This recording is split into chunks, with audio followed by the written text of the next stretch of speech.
The hallway outside the delivery room smelled like metal, antiseptic, and fear. Nurses rushed past with trays of instruments. Alarms echoed through the walls, and somewhere inside that room, Avery Monroe was fighting for her life while bringing 3 more into the world. Her pulse had flatlined twice, her lungs almost collapsed. And still, she pushed through it, unaware that the man who should have been holding her hand was standing only 10 steps away, scrolling his phone with an expression colder than the hospital tiles beneath him. Damien Hartwell checked his reflection in a glass cabinet, smoothing the collar of his suit as if preparing for a board meeting, not the birth of his children. His lawyer stood beside him, holding a folder thick with papers. "She's still unconscious," the lawyer whispered. "If you want out, this is the cleanest moment." Damien didn't hesitate. Not for a second. Not for the wife who nearly died. Not for the babies fighting for air inside 3 separate incubators. He took the pen, a sleek silver pen he always carried for contract signings, and pressed it to the page. A single signature, a single breath, a single betrayal. When the surgeon finally stepped out pale, exhausted, her mask hanging from one ear, her voice cracked with relief. "Your wife made it. The babies are alive. Tiny, but strong." Damien didn't even look at her. "Where do I sign the last page?" he asked. The doctor froze. "Sir, your family needs you." "I'm no longer her family," he replied, flipping to the final document. "We're done here." An orderly passing by stopped mid-step, stunned. Even the lawyer swallowed hard, unsettled. But Damien didn't care. He signed the final line, snapped the folder shut, and straightened his jacket like a man completing a deal, not ending a marriage. He didn't ask about Avery's condition. He didn't ask if the babies had names. He didn't ask if she would wake up. He simply turned away. And as he walked down the corridor, his expensive shoes clicking like a countdown, he had no idea that the choice he just made would destroy everything he built, because the moment the hospital clerk printed the bracelets for the newborns, Damien's world was already shifting. The babies didn't carry his last name. They carried a name he feared without even knowing it yet. Ellington Monroe. And when Damien finally saw it, he would freeze. Avery Monroe woke to the sound of machines beeping in uneven rhythms, as if the room itself couldn't decide whether she should live or fade away. Her vision blurred. Her throat felt scorched. Every muscle screamed from the emergency C-section that nearly took her life. She tried to lift her hand, but even that felt like lifting concrete. The first thing she whispered wasn't, "Where am I?" It was, "My babies, please, my babies." A nurse rushed to her side. "Easy, sweetheart. Don't move too fast. You lost a lot of blood." Avery blinked hard, forcing the world into focus. "Are they alive?" The nurse hesitated. Not long, just long enough for Avery's heart to crack. "They're in the NICU," the nurse finally said. "Very small, very fragile. But yes, they're alive." Tears spilled from Avery's eyes, running into her hairline. She tried to sit up, but pain ripped through her abdomen, making her gasp. The nurse gently held her down. "You need to breathe. You need to recover." Avery swallowed hard. "I need my husband. Please, tell him I'm awake." That was when the nurse's expression changed just slightly, but unmistakably, a flicker of discomfort. Even pity. "Avery," she began softly, "there's something you need to know." Before the nurse could finish, someone entered. A man in a gray suit. No badge, no flowers, no warmth. He carried a tablet like he was entering a conference room, not a maternity ward. "Miss Monroe," he said flatly, "I'm with the hospital's legal liaison team." Avery frowned. "Where's Damien?" "Why is legal?" He cut her off. "Your marital status changed early this morning." The divorce was finalized at 2:14 a.m. Avery stared at him, her mind refusing to process the words. "That's impossible. I was unconscious." "Your signature was already on file from prior medical consent documents," he replied. "It was considered valid." Her chest tightened. No, he wouldn't do that. Not today. Not after. "He already has," the man said, turning the tablet toward her. There it was. Damien's signature. Her printed name. The timestamp. All legal. All final. Avery felt the world tilt. She gripped the sheet so tightly, her knuckles whitened. The man continued, oblivious to her breaking heart. "Because the divorce is finalized, Your insurance coverage through Mr. Hartwell ended immediately. Your room will be reassigned. And regarding your children, Avery's head snapped up. My children? There will be a temporary review of custodial authority, he said, given your current medical condition and financial status. My babies need me, Avery whispered. I haven't even held them yet. That will be determined, he repeated. The nurse shot him a furious look, but said nothing.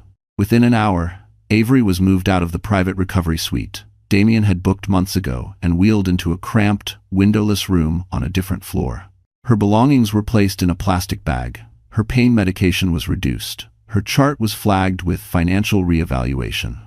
Every step of the transfer echoed one truth. Damien had erased her. But the worst moment came when she begged to see her babies. Not yet, the administrator said coldly. We need clarification on who has legal decision-making authority. Avery sobbed so hard her stitches burned. They're my children. Please, please. End quote. As the administrator walked away, the nurse leaned close and whispered something Avery didn't fully understand, but it planted a small tremor of hope. There are people watching this. People who don't like what's being done to you. Avery lifted her head, trembling. Who? She whispered. The nurse looked toward the NICU hallway. You'll find out soon enough, she said. And when the truth arrives, everything will change. The wheelchair rattled as Avery was pushed down the cold hallway, every bump sending sharp shocks through her stitches. Her body wasn't ready to move. Her mind wasn't ready to understand.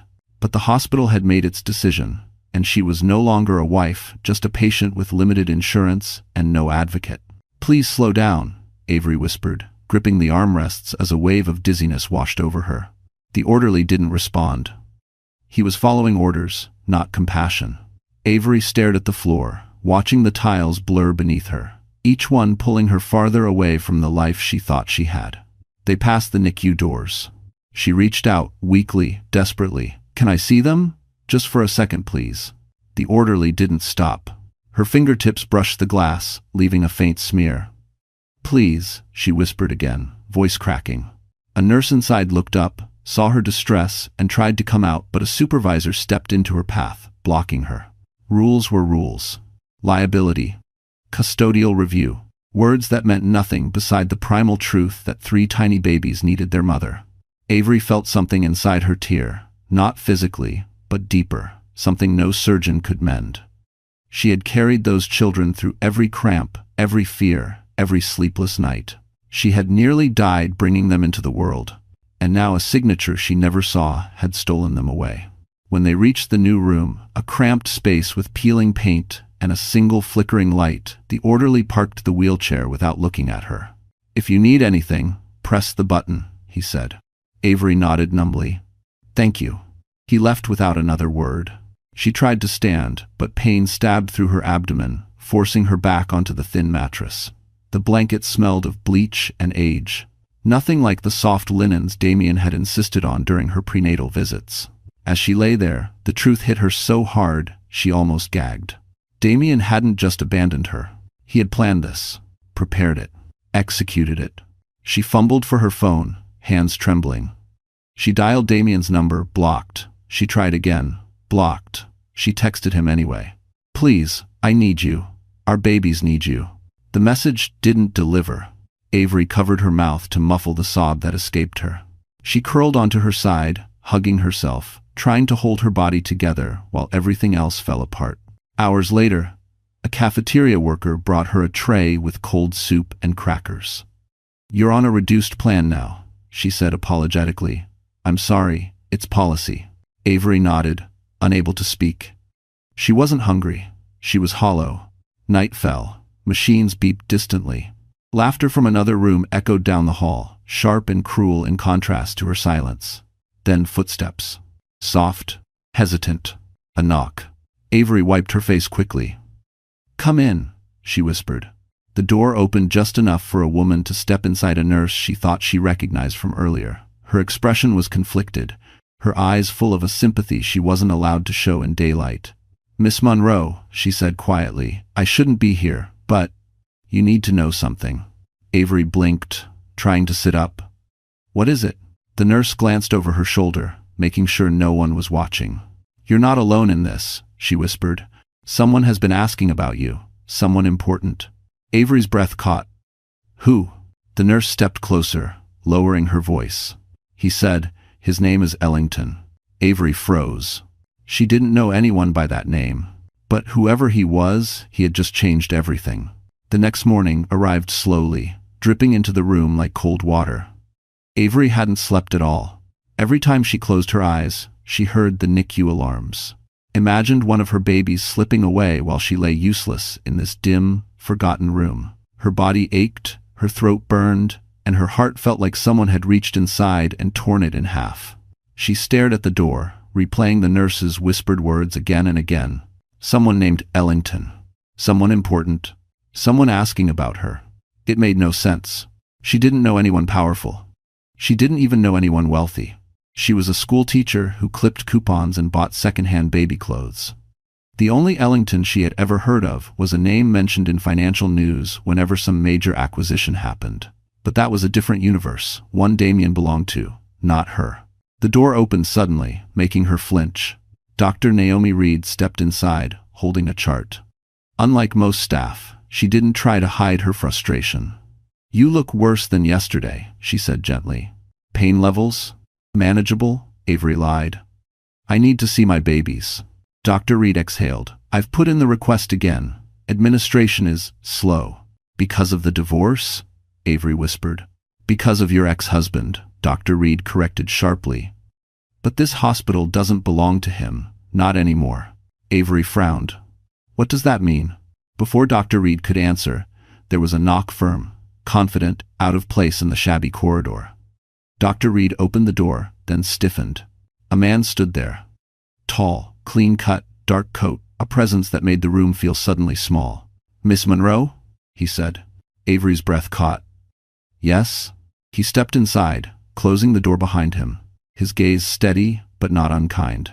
"My name is Noah Ellington." Avery blinked. I don't know you." "You don't," he agreed. "But I know your children." Her heart slammed against her ribs. "What?"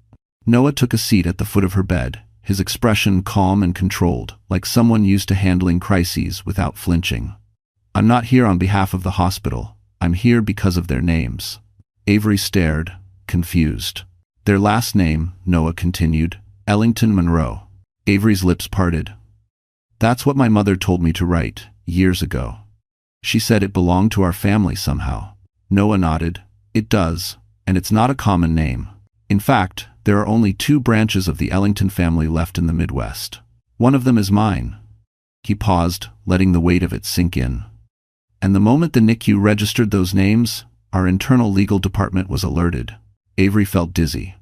"Why? What does that mean?" "It means your children triggered a chain of protections," Noah said. "Ones your ex-husband can't override even with money, lawyers, or threats."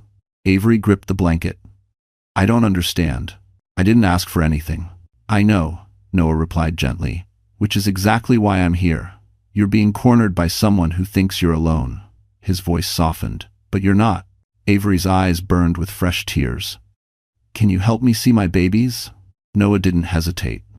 "Yes, and more than that, I'm going to make sure no one touches them again without your consent." Avery's breath hitched. "Why? Why would you help me?" Noah held her gaze for a long, quiet moment. "Because your children carry the Ellington name," he said. "And because of what that means, things are about to change for you, and for Damien." Avery swallowed hard. "Change how?" Noah's expression darkened, a quiet storm forming in his eyes.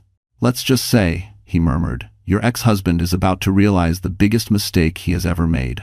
While Avery struggled to sit upright in her dim hospital room, Damien Hartwell was raising a glass of champagne under crystal chandeliers. The contrast couldn't have been crueler. Chicago's most exclusive rooftop lounge glowed with warm lights, jazz humming low as city towers shimmered below. Damien stood near the edge, the skyline stretching like a trophy behind him. Vivian Lake slipped her hand around his arm, her red dress catching every reflection of the room. "To new beginnings," Vivian said, clinking her glass lightly against his. Damien smirked. "To freedom." Freedom, that's what he called it. Freedom from responsibility. Freedom from a wife who needed too much. Freedom from 3 tiny infants he viewed as liabilities rather than miracles. He didn't think about Avery's body stitched together. He didn't think about the incubators or the oxygen tubes. He didn't think about how close she came to dying. He thought about himself. Vivian leaned closer, her breath warm against his ear. You handled everything perfectly, clean, no mess. Damien chuckled. It's business. Even family matters. But even as he spoke, something buzzed at the back of his mind, an unease he didn't want to acknowledge. His CFO had emailed twice asking about a suspicious freeze alert, and an attorney had requested clarification about unexpected lineage flags. He ignored them. Tonight was about his victory. He slipped his phone from his pocket, checking the time. A new notification blinked up, another urgent message from his legal department. He flicked it away. Dance with me? Vivian asked, pulling him toward the floor. For a moment, Damien let himself enjoy it, the music, the attention, the feeling of control returning to him like oxygen. He had done the impossible, cut ties before the children became too expensive, too complicated, too public. Investors would respect him for it. But as he spun Vivian lightly beneath the gold lights, a man at the far end of the lounge noticed him, then quickly looked away and typed something into his phone. Another warning ignored. Downstairs, Damien's driver waited beside the black luxury sedan, engine humming. A call came through. Unknown number. The driver answered automatically. Is Mr. Hartwell available? A deep voice asked. He's busy, the driver said. The voice didn't sound surprised. Tell him the Ellington inquiry has been escalated. The driver froze. He'd heard that name before, in the same way soldiers recognize the sound of an approaching missile. He opened his mouth to ask a question, but the line had already gone dead. Upstairs, Damien laughed at something, Vivian whispered, unaware that the first domino in his empire had begun to topple. Hours later, after the party ended, Damien finally checked his phone again. Another alert. Another flagged document. Another reminder that something wasn't aligning. He scrolled lazily until one message caught his eye. Immediate review required. NICU bracelets carry last name Ellington Monroe and bruise. Damien stopped breathing. His fingers trembled just slightly as he zoomed in on the attached photo. 3 tiny hospital bracelets. 3 printed names. 3 undeniable connections. Ellington. Ellington. Ellington. Damien's chest tightened. No. No, this couldn't be happening. Vivian glanced over. What's wrong? Damien didn't answer. Because for the first time since signing the divorce papers, he felt something colder than guilt, sharper than fear. Recognition. Avery hadn't just kept a secret. She had carried a name that could dismantle him. And Damien had just realized too late that the freedom he was celebrating was the very rope tightening around his own neck. Avery woke before sunrise, her body trembling from a mixture of pain, fear, and exhaustion. She hadn't slept, couldn't sleep. Every time she closed her eyes, she saw the NICU doors. She saw tiny bodies fighting for each breath. She saw Damien's name erased from her paperwork, replaced with cold labels like pending custodial review. As she struggled to sit up, her stitches pulled sharply, reminding her she was still half broken. But a mother doesn't stop hurting just because she's hurting. She reached for the call button. Please, she whispered when the nurse arrived. I need to see them. I need to see my babies. I'll crawl there if I have to. The nurse's eyes softened. I put your name in again, sweetheart. But administration. They're waiting for clarification from your ex-husband's attorneys. Avery pressed her trembling hand to her forehead. I'm their mother. Why does he get to decide anything? The nurse hesitated. Damien filed an early custody motion, claiming you're medically unstable. Avery felt the world tilt. I nearly died giving birth to them. That's not instability. That's sacrifice. The nurse squeezed her shoulder gently. I know, honey, but he controls the narrative right now. Things watching. Avery's throat tightened. She could barely breathe. Damien had money, connections, lawyers, a polished image. She had nothing. No family left, no savings, no legal representation. Just pain and newborns who needed her more than anyone. A knock interrupted them. Dr. Reed entered with a folder in her hand and tension in her shoulders. Avery, we need to talk. Avery braced herself. Is it my babies? Please, just tell me. They're stable, Dr. Reed said quickly. Nothing bad happened overnight. Avery exhaled shakily. But, Dr. Reed continued, One of them had a breathing episode. He's okay now, but it shows how fragile they still are. Avery began to cry silently. I should be there. They need to know I'm there. And that's exactly why this next part matters, Dr. Reed said. She pulled up a document. There's been a request for a temporary visitation freeze. Avery's heart nearly stopped. From who? Your ex-husband's legal team. 2040. Avery felt like someone had punched her in the gut. She clutched her blanket, shaking. Why? Why would he want to keep me away? Dr. Reed hesitated before answering. They're building a case that you're emotionally unstable and need evaluation before interacting with the infants. That's a lie, Avery whispered. I'm not unstable. I'm devastated. I know, Dr. Reed said firmly, and I won't allow them to cut you off. But everything is a fight now. Every minute. Diallo. Avery's vision blurred with tears. I don't know how to fight him. He has everything. I can barely walk. Dr. Reed sat beside her, voice steady. You're stronger than you think, and you're not alone anymore. Avery shook her head. I don't even know what that means. Dr. Reed gave her a small, hopeful smile. It means someone stepped in last night, someone with real power. His name is Noah Ellington, and from what I've seen, your ex-husband has no idea what he's up against. Because, Avery wiped her tears. But I don't know him. Maybe not, Dr. Reed said, but he knows your children, and he cares about the name they carry. Avery swallowed. What happens now? Dr. Reed stood. Now, we brace for impact, because Damien just started a war he cannot win. Avery closed her eyes, her breath trembling. And for the first time, fear mixed with something else. The faintest spark of hope. The world outside Avery's room brightened as morning settled into the hospital, but inside, the air remained heavy. She clutched the thin blanket around her shoulders, fighting both the cold and the gnawing panic inside her chest. The name Ellington echoed in her mind over and over, a name that didn't belong to her world, yet somehow reshaped it overnight. Noah Ellington returned just after sunrise, knocking softly before entering. He carried no entourage, no briefcase, no air of superiority, just a quiet seriousness that contrasted sharply with the chaos swirling around Avery's life. I hope I'm not waking you, he said. I haven't slept, Avery murmured. Noah nodded, as if he expected that. I have updates. Some good, some complicated. Avery tried to steady herself. Please, just tell me everything. Noah pulled a chair beside her bed, leaning forward. Before we talk about Damien, you need to understand what the Ellington name means. Avery looked down at her hands. My mother said to use that name if I ever had children, but she never explained why. It's because your mother was born in Ellington, Noah said gently. Our grandfathers were brothers. You and I were family, Avery. Distant, but real. Avery's breath caught. Family? Noah nodded. Your mother walked away years ago. She wanted a simpler life. She didn't want the money, the pressure, the politics, but the name remained. And legally, your children are direct heirs to a tightly protected trust established decades ago. Avery blinked. Heirs? My babies?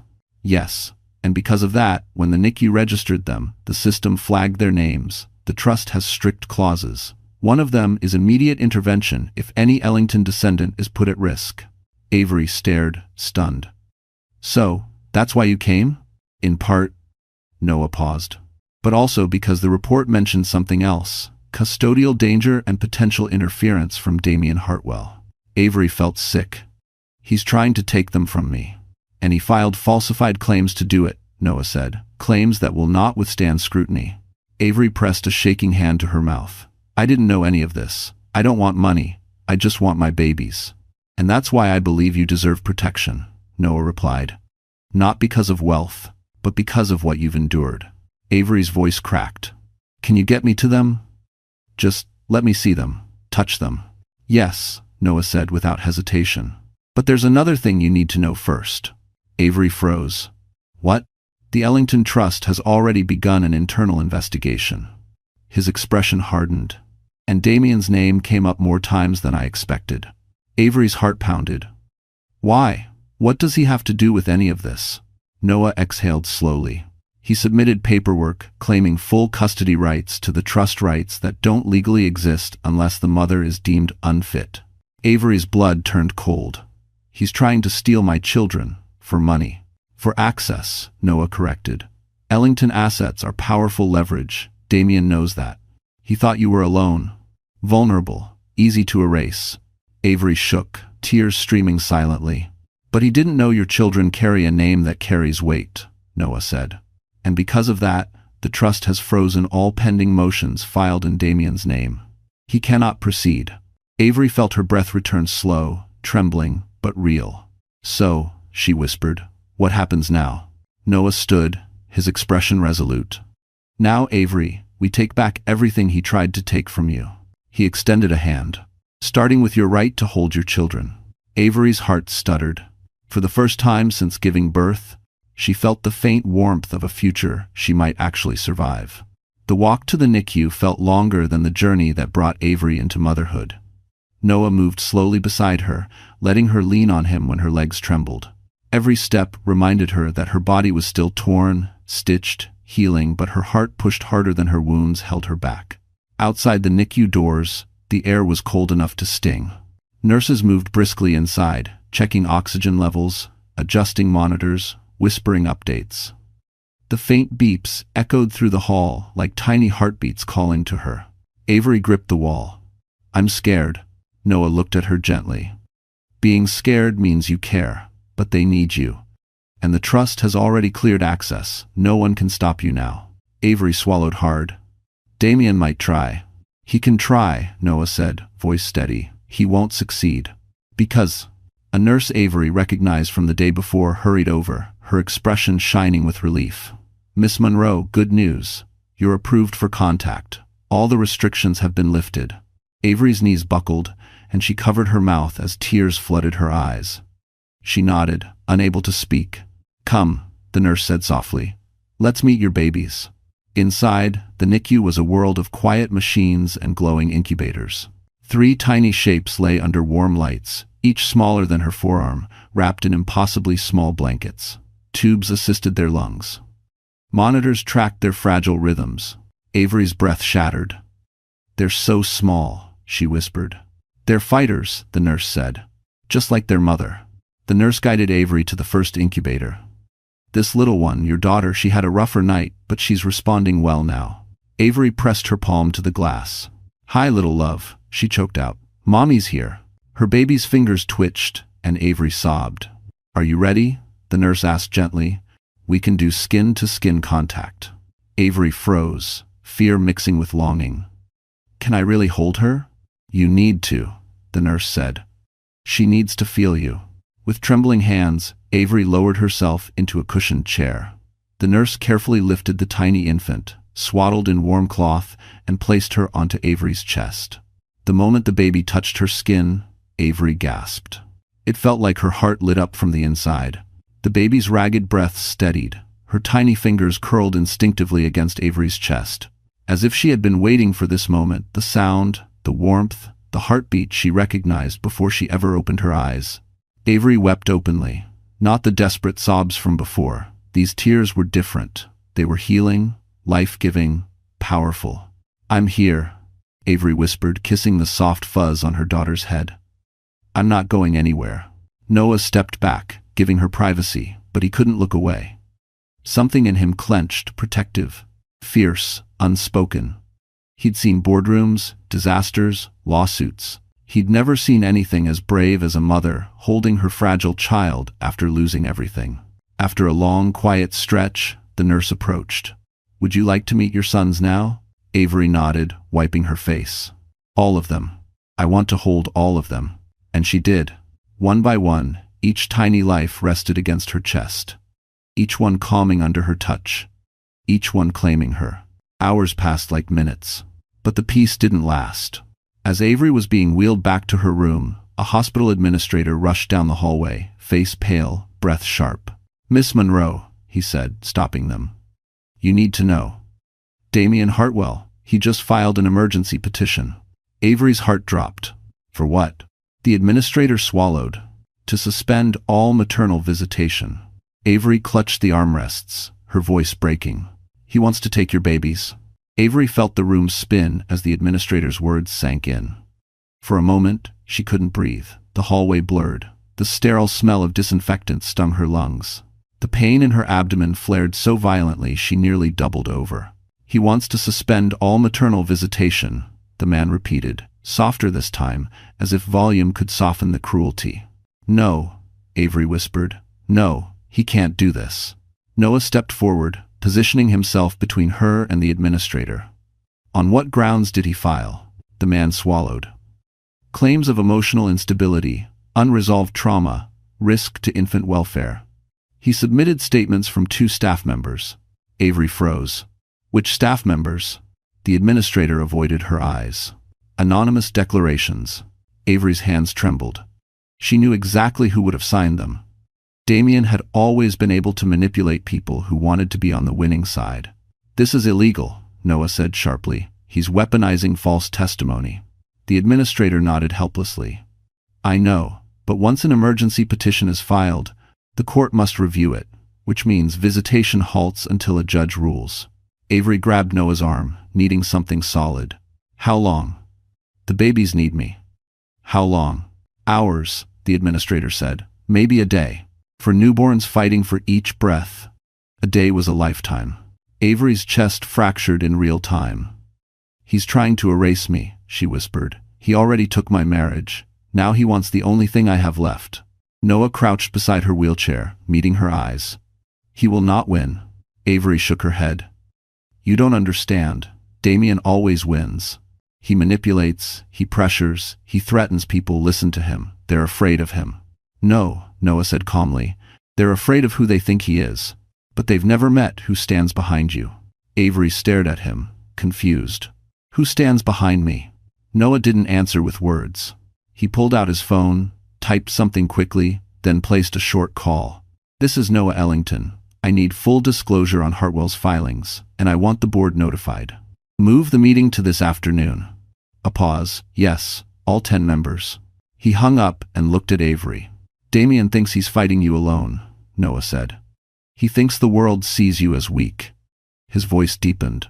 "But he's about to find out that the Ellington name carries more weight than any lie he can craft." Before Avery could respond, 2 security officers appeared at the end of the hall, speaking in hushed tones. They kept glancing toward her room, looking uncomfortable. The administrator sighed. "I'm afraid they're here to escort Miss Monroe back to her room. Until the petition is reviewed, she must remain in restricted access." Avery felt her throat close. "Please don't separate me from my babies. Please." One of the guards hesitated. His jaw tightened. "Ma'am? I'm sorry. We're just following orders." Avery lowered her face into her hands. The grief crashed over her like a wave, raw and suffocating. Then a voice rang down the hall, firm, cold, authoritative. "She's not going anywhere." Everyone turned. A tall woman in a charcoal suit strode toward them. Her badge identified her as hospital counsel, but the expression she carried belonged to someone higher, someone with both legal power and personal investment. "I'm attorney Marlene Hart," she announced. "Ellington Special Counsel." The administrator paled. "You're here already?" Marlene nodded. "I've reviewed the petition. It's invalid. You will not restrict this mother from her children." Avery's eyes widened. "It's invalid?" "Completely," Marlene said, "and I'll be filing a counteraction within the hour." Noah placed a steady hand on Avery's shoulder. "See?" he murmured. "The war has begun."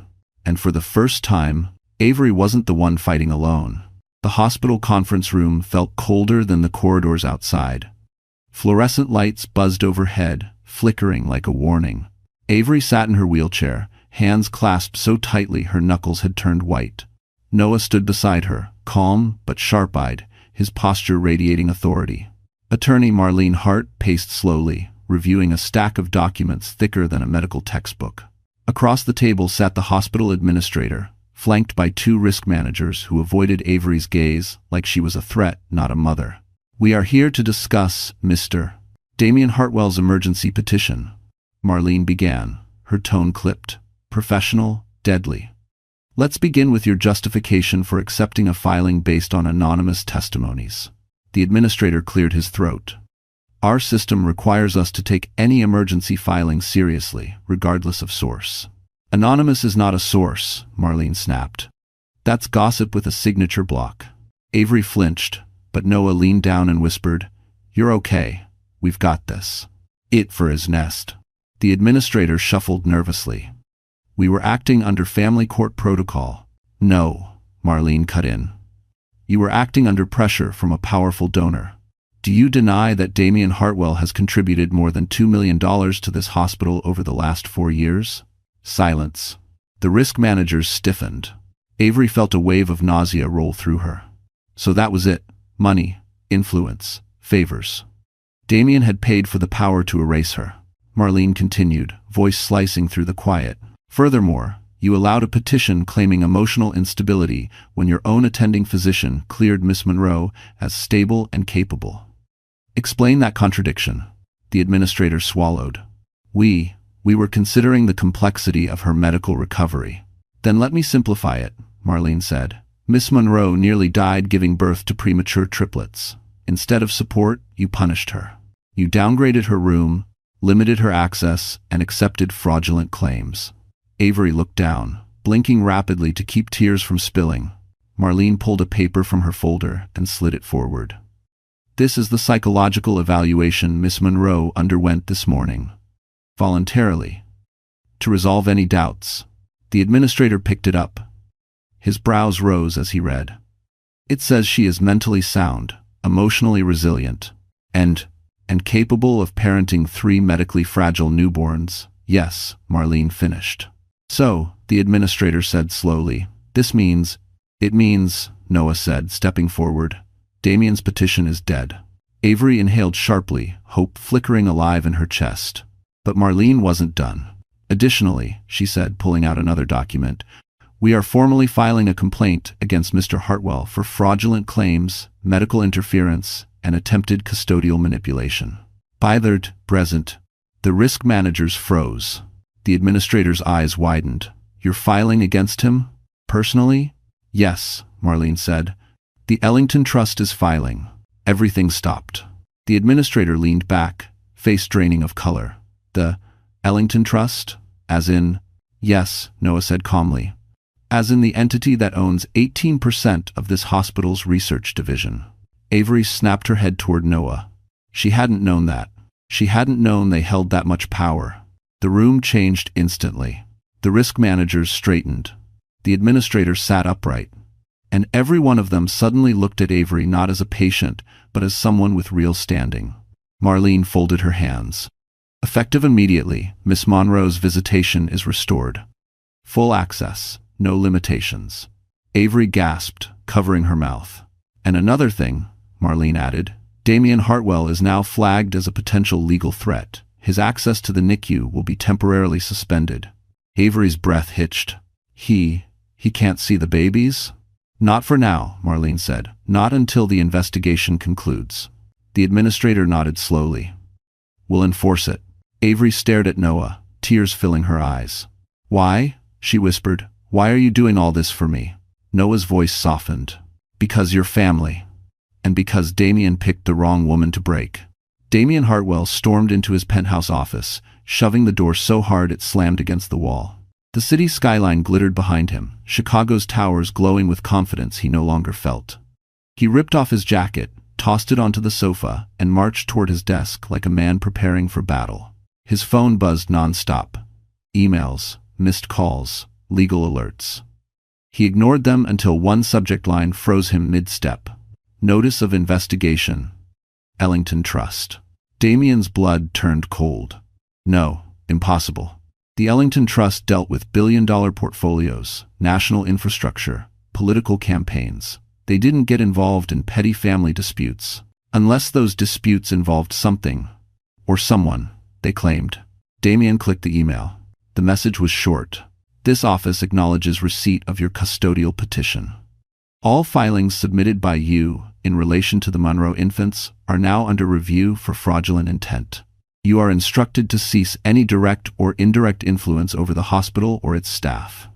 The Ellington Trust will contact you for a formal inquiry. Damien swore loudly, slamming his fist onto the desk. Vivian stepped inside from the hallway, heels clicking anxiously. What happened? You're scaring me. Damien spun toward her. The Ellington Trust. They're interfering. Vivian blinked. But why would they care? Damien paced. I don't know. Avery's a nobody, a schoolteacher. She has no ties to anyone powerful. Vivian hesitated. Unless she does. He stopped pacing. What are you saying? Think about it, she said slowly. No one gets this kind of protection unless there's something deeper. A connection, a name, money. Damien shook his head violently. She doesn't have anything. I checked everything before the divorce. Vivian crossed her arms. Did you check her family lineage? Her mother's side? Her birth records? Damien froze. Birth records? He hadn't. Because he assumed Avery was harmless. He assumed she needed him. He assumed she was small. His phone buzzed again. This time, it was his CFO. He answered sharply. What? Damien, the CFO said, voice trembling. Did you know the Ellington Trust owns 12% of our company's primary logistics partner and holds an oversight clause on all leadership conduct? Damien felt his stomach drop. No, he snapped. And it doesn't matter. It does, the CFO replied. They requested your entire behavioral history. They asked specifically about actions taken against Avery Monroe Hartwell. Damien, what did you do? Damien didn't answer. Because answering meant admitting he hadn't just kicked a wounded woman, he'd kicked into a steel wall he didn't know existed. Another email pinged. This one worse. Your hospital access has been temporarily suspended pending investigation. Vivian stared. They banned you? Damien's voice cracked with rage. They think they can threaten me? Me? Vivian backed away. Maybe you should lay low, just until we figure out who Avery really is. Damien grabbed his coat. No, I'm going down there. They can't keep me from my kids. Vivian reached out, stopping him. Damien, if the Ellington Trust is involved, barging in will only make things worse. I don't care, he growled. He stormed out before she could finish, slamming the door so hard a photo frame fell from the wall. As the elevator doors closed around him, Damien finally let fear crack through his arrogance. Someone was protecting Avery. Someone bigger than him. Someone powerful enough to dismantle everything he built. And the terrifying part? He still had no idea who he was fighting. Damien arrived at the hospital like a storm rage first. Logic nowhere in sight. His shoes hammered against the polished floors as he marched toward the NICU, ignoring the receptionist calling after him. He felt eyes watching him, whispering, judging. He didn't care. He was a father. He had rights. No trust. No lawyer, no shadowy billionaire was going to tell him otherwise. When he reached the secure ICU door, he punched the access button. The screen blinked red. Access revoked. Damien slammed his fist against it. What the hell is going on? I'm the father. Two security officers approached immediately. Mr. Hartwell, you've been temporarily suspended from NICU access pending investigation. Investigation for what? Damien barked. Trying to protect my children from an unstable woman. She's barely coherent. A calm voice cut him off. Careful. Every word you say will be documented. Damien turned sharply. Noah Ellington stood at the end of the hallway, hands in his pockets, posture relaxed but commanding in a way that made the security officers straighten unconsciously. He walked toward Damien with the quiet confidence of someone who didn't need to raise his voice to dominate a room. Damien scoffed. And who the hell are you supposed to be? Noah extended a hand. Noah Ellington. Damien didn't shake it. He just froze. That name. That impossible name. Noah's expression didn't change. I believe you've been filing petitions regarding Avery Monroe and her children. Damien's jaw worked. They're my children. No, Noah corrected coolly. They are Avery's children, and they carry the Ellington name. Damien's stomach flipped. That was her choice. It doesn't mean anything. Noah's smile didn't reach his eyes. It means everything. The moment those names entered the system, our trust protocols activated. Damien stepped back, suddenly aware of the security officers watching closely. This is ridiculous. Avery is nobody. She's a schoolteacher. Noah tilted his head. Did you check her mother's birth records before marrying her? Damien didn't answer. You should have, Noah said softly. Her mother was Margaret Ellington. The trust doesn't care if she walked away from wealth. It cares that Avery exists, and that her children are direct heirs. Damien went pale. Heirs? Don't lie to me. Noah stepped closer, voice dropping. Your emergency petition triggered a review. Your divorce filing triggered another. And your behavior during Avery's medical crisis triggered 3 more. You're under formal investigation for coercion, custodial manipulation, and medical interference. Damien's pulse raced. I didn't know. How could I know that she came from a family more powerful than yours? Noah finished. Because you didn't care enough to ask. Damien's hands shook. Avery doesn't even know she's an Ellington. She doesn't need to, Noah replied. That's what makes all of this so tragic. She never wanted our money. She never wanted a fight. She wanted her babies and a quiet life. Damien swallowed hard. What do you want from me? Nothing, Noah said. This isn't personal. It's accountability. The NICU door opened, and Avery appeared in a wheelchair, pushed by a nurse. She wasn't strong, but she wasn't broken. Her eyes found Noah first, then Damien. Damien stepped forward. Avery, please. They're my children. Avery looked at him, calm and steady. They are not leverage. They are not bargaining chips. And you don't get to hurt them the way you hurt me. Damien reached for her hand. She pulled it back. Noah spoke quietly, but his words pierced the air like glass. Mr. Hartwell, you should leave, before this becomes worse for you. Damien stared at Avery's expression, gentle, exhausted, resolute, and for the first time, he understood something terrifying. The woman he thought he could break now had a name behind her, and a force he never saw coming. Avery had barely returned to her room when the pressure in the hospital shifted. Nurses moved faster. Administrators whispered urgently near the elevators. Even security seemed on alert, as if something massive had cracked open beneath the surface. Noah stayed by her side, calm but watchful. Something was happening, something bigger than the visitation dispute, bigger than Damien's petition, bigger than even the trust investigation. Avery noticed it too. Noah, what's going on? He exhaled slowly. We triggered a deeper review, and the trust uncovered things Damien never wanted exposed. Before Avery could ask what he meant, Marlene Hart stepped into the room, her face set in a hard, controlled expression. We have a situation, Marlene said, and it's about to break wide open. Avery's heart pounded. Is it about my babies? No, Marlene replied. It's about Damien. Noah nodded for her to continue. Marlene pulled out a tablet and turned it toward Avery. You need to see this. A series of documents filled the screen: financial ledgers, shipping manifests, falsified invoices, offshore accounts. Avery felt her stomach twist. What? What is all this? Proof, Marlene said. Damien's company has been hiding illegal shipments through their logistics network. The trust suspected misconduct for a while, but I don't think they expected it to connect so directly to your situation. This is for. Avery stared blankly. What does this have to do with me? Everything, Noah said. The moment he filed custody for financial gain, it triggered a line-by-line audit of his entire portfolio, and this, he tapped the screen, is enough to bury him. Marlene continued. He didn't just try to take your children. He tried to use them to protect his empire, and the trust does not take kindly to being manipulated. Avery felt dizzy. He was willing to weaponize our babies to cover crime? Noah's jaw tightened. Damien never wanted the children. He wanted access to Ellington leverage. When he realized their last name held power, he pivoted his strategy.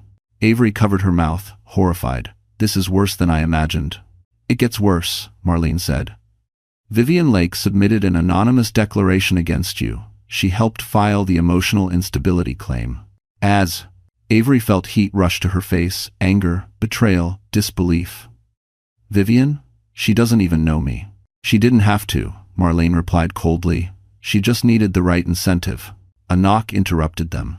A nurse peeked inside. Miss Monroe, there's someone here to see you. He says it's urgent. Avery tensed. Who? The nurse hesitated. A board member from Hartwell Logistics. Avery exchanged a stunned glance with Noah. Send him in, Noah said. Moments later, a nervous man in a tailored suit entered, tugging anxiously at his sleeves. Miss Monroe, he said breathlessly. My name is Peter Lang. I'm part of Damien's executive board. He looked at Noah. And you must be the Ellington representative.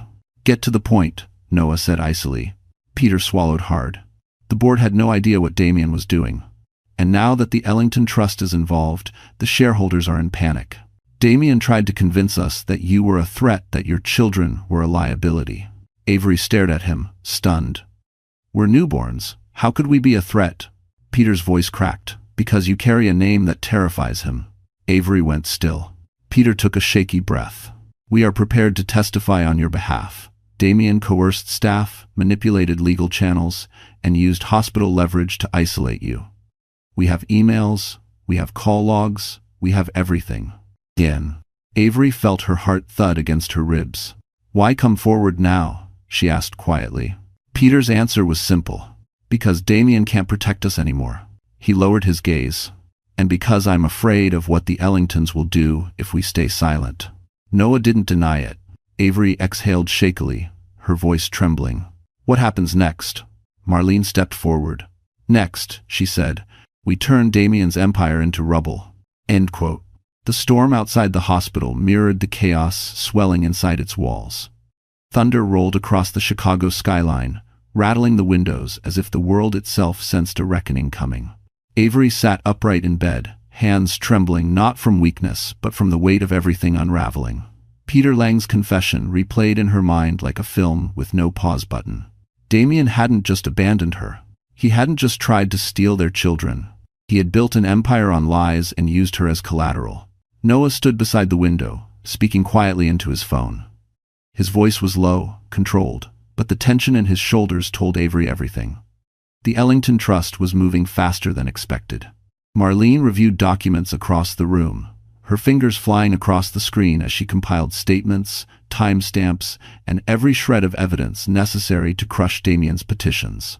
Avery watched them all with a growing ache in her chest. These weren't her fights, these weren't her enemies, yet somehow these powerful people had positioned themselves around her like an impenetrable wall, a shield. She wasn't used to being protected. She didn't know how to feel. The door swung open abruptly, startling everyone.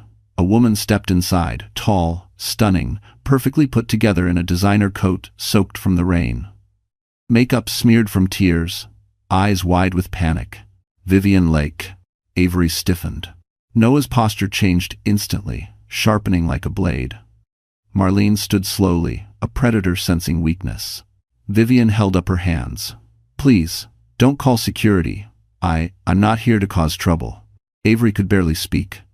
Why are you here? Vivian closed the door behind her, voice shaking. Because Damien is losing it. He's blaming me. He thinks I tipped off the Ellingtons. He's throwing things, screaming at his staff. And she swallowed hard. I didn't realize what he was capable of. Noah stepped closer. You submitted a false statement against Avery. Vivian wilted. I know. I regret it. Damien said it was just to speed up the process. He said Avery wouldn't even know. He said it wasn't serious. Her voice cracked. I didn't know he was involved in criminal shipments. I didn't know he was under investigation. I swear, I didn't. Marlene crossed her arms. You expect sympathy? No, Vivian whispered. I expect consequences. I'm ready for them. But I came to warn her first. Avery's throat tightened. Warn me about what?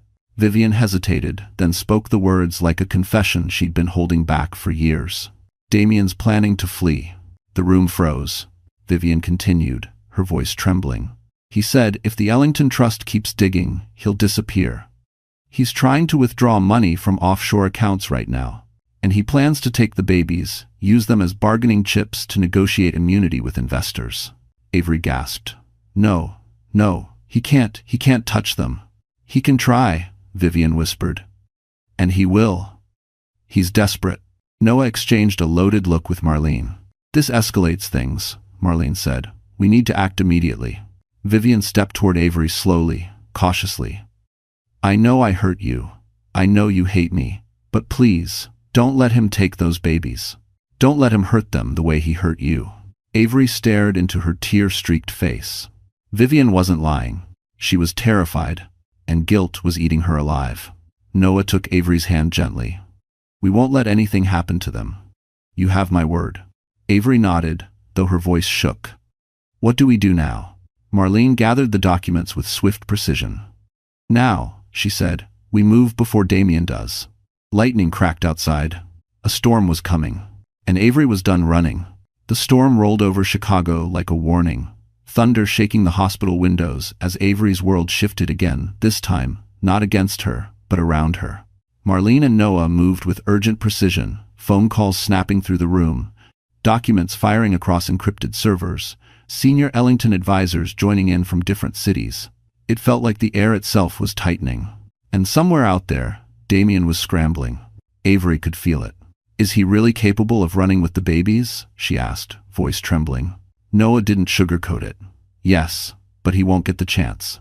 Marlene added, "We've already alerted the Department of Child Services, the State Custody Board, and Airport Security. If he tries to leave Chicago, every authority will know his name." Avery wrapped her arms around herself, trying to breathe. "I don't want him near them ever again." "You won't have to," Noah said. "But first, we expose him fully." Thanks for watching. Moments later, Peter Lang, the board member who had first stepped forward, returned, this time pale and sweating. "They're turning on him," Peter said breathlessly. "Every investor, every partner. The Ellington Trust initiated a leadership inquiry, and now the shareholders are demanding answers." Damien is, he hesitated, panicking. Avery looked painfully small in her hospital bed. "He wasn't panicking when he left me in recovery." "Why now?" Peter met her eyes, grief in his expression. "Because he underestimated you. All of us did." Noah stepped forward. "Where is he now?" Peter swallowed. "Back at the Hartwell Logistics headquarters. He's locking himself in the executive suite and trying to wipe files, but IT froze his access. He's trapped with a room full of investigators waiting outside." Marlene smirked. "Perfect." Avery's voice trembled. "What about Vivian?" Peter glanced at the door. Damien threw her out, blamed her for everything. She was crying in the lobby. And discretion. Avery looked down at her hands. "She helped him hurt me.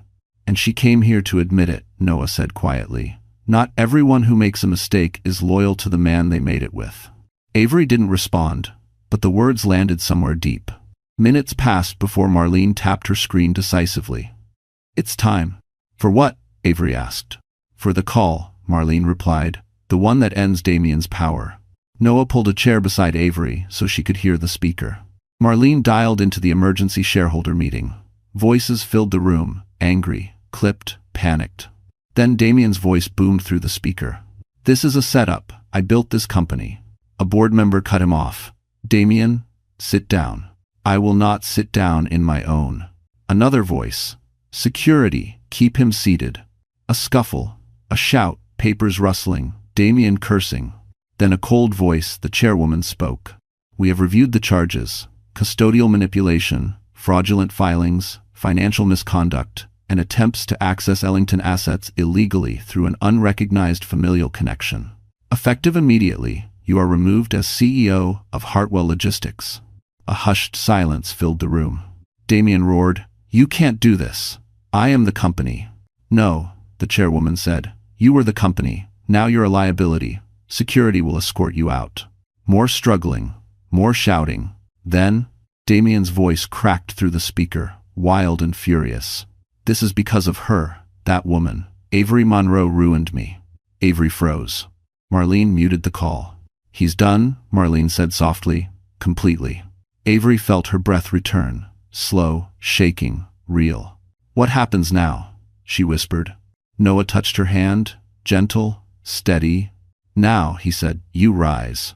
Outside, the storm didn't feel so frightening anymore. It felt like justice.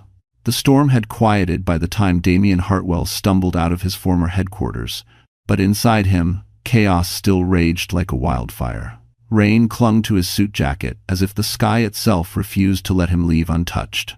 The moment security escorted him through the lobby, phones lifted. Photos snapped. Employees whispered.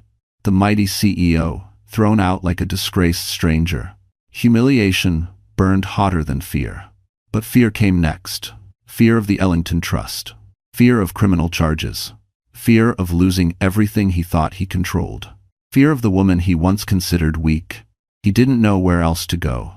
So he went to the hospital. He needed to see the babies, his last chance at leverage. He needed Avery to withdraw whatever she'd unleashed. He needed someone to believe his version of the story. Someone to save him from drowning in consequences he never expected. He wasn't prepared for what waited for him there. When he reached Avery's floor, security intercepted him instantly. "You're restricted from NICU access," one officer said. "I'm here to see my wife," Damien snapped. "Ex-wife," the officer corrected. Damien flinched. "Fine, ex-wife. Miss Monroe has requested no contact at this time." Damien's hands curled into fists. "She doesn't get to request anything. She ruined my life." Another voice sliced into the hallway like a cold blade. "No, Damien, you ruined your own life. Thanks for watching." Avery sat in her wheelchair at the end of the hall, Noah behind her, one steady hand on the handles. She looked exhausted, pale, stitched, bruised by everything she'd endured. But her eyes were no longer the eyes of the woman he discarded. They were steady, clear, unshakable. Damien took a step forward. "Avery, please, listen. Everything's spinning out of control. You need help," Avery said quietly. "But not from me." He reached toward her. "We can fix this. All of it. I'll take you home. We'll raise the babies together. I made mistakes, yes, but you can't shut me out. Not after everything Avery shook her head, dismissing every word. "The only thing we had was a marriage I carried alone." Damien froze. Her voice was soft, but every syllable struck with surgical precision. "You left me when I couldn't walk. You abandoned our children before they even opened their eyes. You forged documents while I was unconscious. You tried to take them away from me for money and power, and now you stand here asking for forgiveness?" Damien's breath faltered. "I didn't know about the Ellingtons. If I had." "That's the point," Avery said.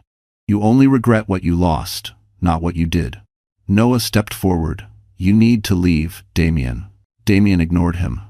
"Avery, you don't understand.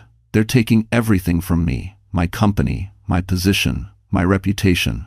Everyone turned against me. Thank you." Avery looked at him with a kind of sorrow that wasn't for him, but for the woman she had been. "You turned them against yourself." Damien took another desperate step. "I love you." Avery didn't even blink. "No," she said. "You love control, and you love winning. I was never your partner. I was your convenience, until I wasn't." Damien felt his throat close. "Please, don't do this." Avery exhaled slowly. "This isn't me doing something to you," she whispered. "This is you finally facing the consequences." Noah gently tapped the officer's arm. "Escort him out." Damien's voice cracked as they grabbed his arms.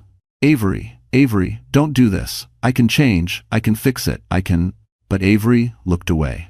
For the first time, Damien realized she was gone from him forever, and the world he once ruled was no longer his to command. The hospital quieted as evening settled in. Lights dimmed, footsteps softened.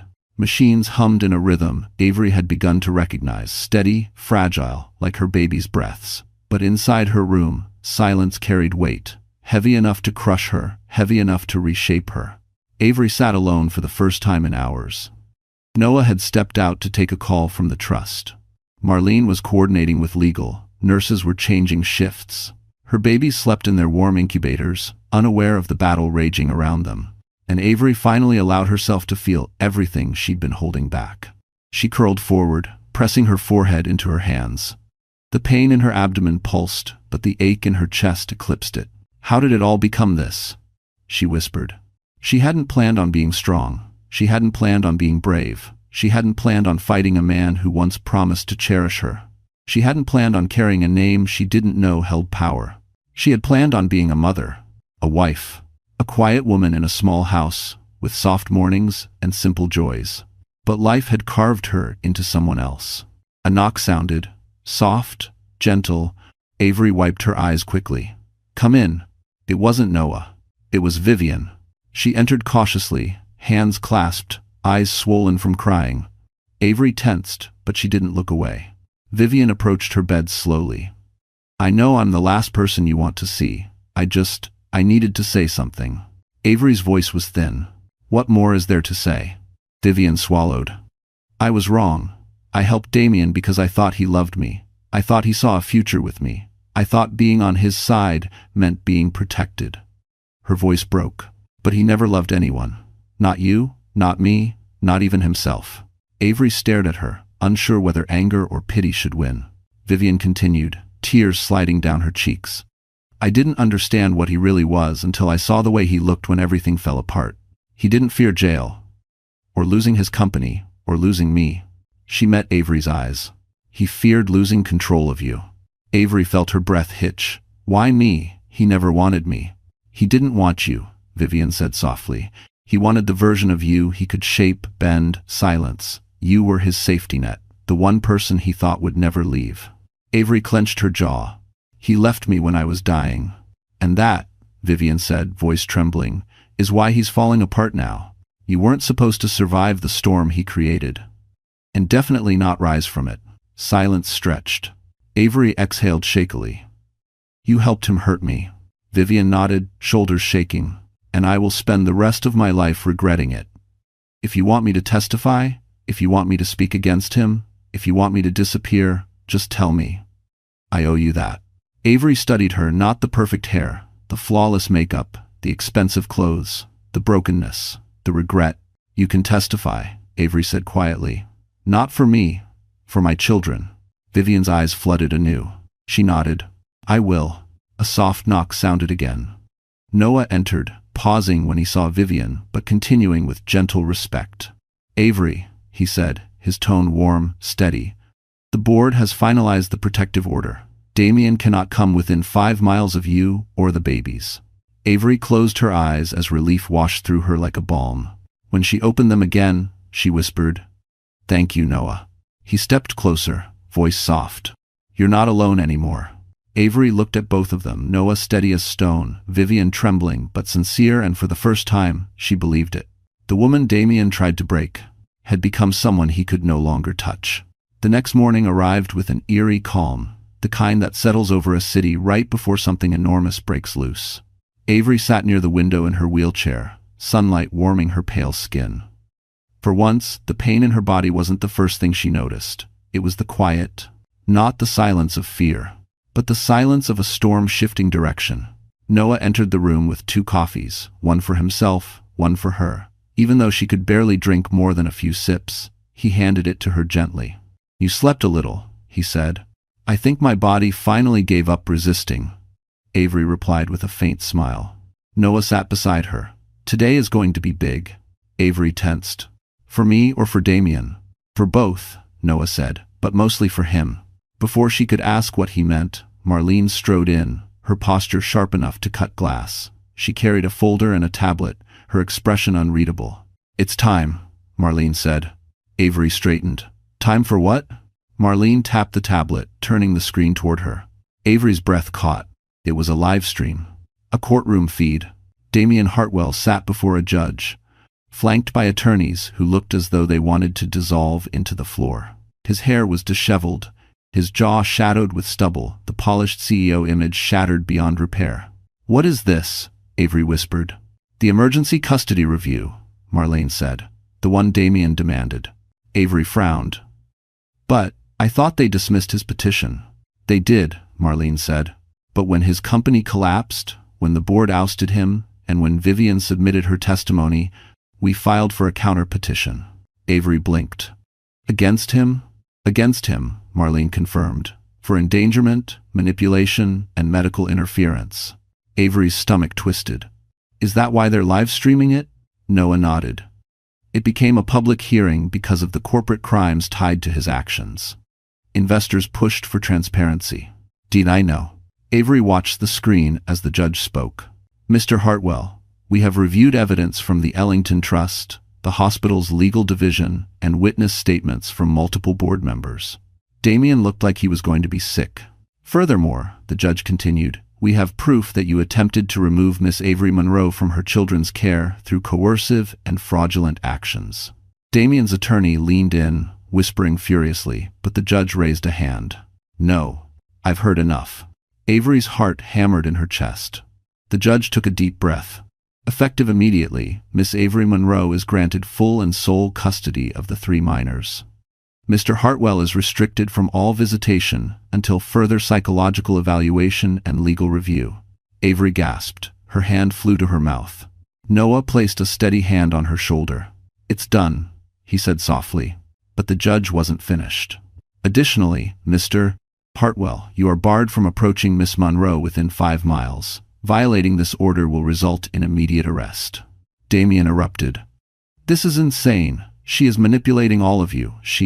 Remove him, the judge commanded. As officers pulled Damien up, he screamed into the courtroom. Avery, you can't take my children. You can't take everything. Noah pressed the mute button before the sound could slice deeper into her. Avery stared at the screen, trembling. He's really losing everything, she whispered. Marlene nodded calmly. Actions have consequences. He made his. Avery inhaled slowly, letting the weight of the moment settle into her bones. For the first time since the birth, she felt safe. She felt seen. She felt free. And justice, finally, was no longer a distant dream, but something unfolding right in front of her eyes. The sun dipped low behind the Chicago skyline by the time Avery was strong enough to be wheeled down to the family room outside the NICU. The hallway glowed with warm evening light, soft and golden, as if the world itself was finally trying to give her something gentle.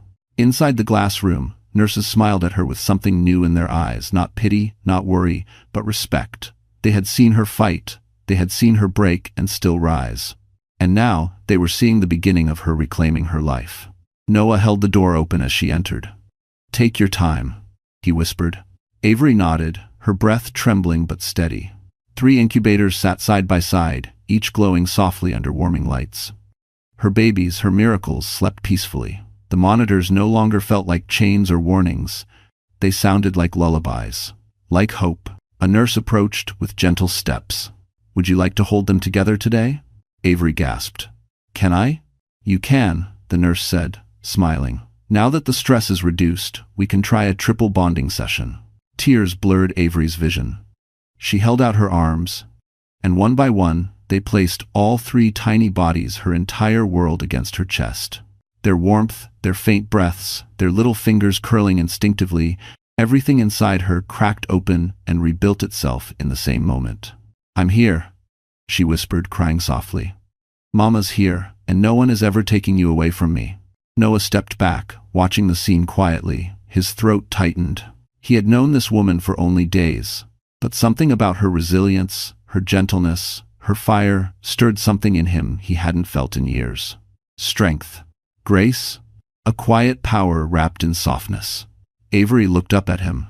Thank you for saving us. Noah shook his head. You saved yourself. We just made sure the world didn't stop you. Avery smiled through tears. Still, I wouldn't have made it without you. Before Noah could respond, Marlene entered, her expression softer than usual. I have news, she said. Good news. Avery braced herself. What is it? The court approved expedited processing for your protective custody. Damien cannot appeal for 6 months. Avery exhaled in relief.